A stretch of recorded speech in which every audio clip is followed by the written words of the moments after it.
नाज़रीन हीअ अहम ख़बर अव्हां सां शेयर कंदा हलूं त भिटशा में ॿिनि रोड हादसनि दौरान 7 खां वधीक माण्हू ज़ख़्मी थी पिया। क़ौमी शाहराह ते कार ऐं मोटरसाइकिल जे टक्कर में भिटशा वासी मीर हसन छजड़ो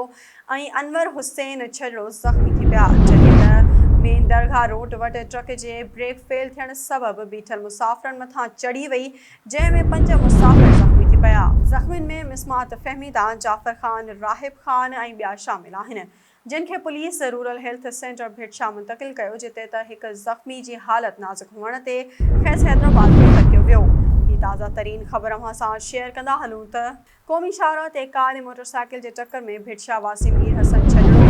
ऐं अनवर हुसैन छजड़ो ज़ख़्मी थी पिया, जॾहिं त मेन दरगाह रोड वटि ट्रक जे ब्रेक फेल थियण सबबि बीठल मुसाफ़िरनि मथां चढ़ी वई, जंहिं में 5 मुसाफ़िर ज़ख़्मी थी पिया। ज़ख़्मियुनि में मिसमात फहमीदा, जाफ़र ख़ान, राहिब ख़ान ऐं ॿिया शामिल आहिनि, जिन खे पुलिस रूरल हेल्थ सेंटर भिटशा मुंतक़िल कयो, जिते त हिकु ज़ख़्मी जी हालत नाज़ुक हुअण ते खेसि हैदराबाद रखियो वियो।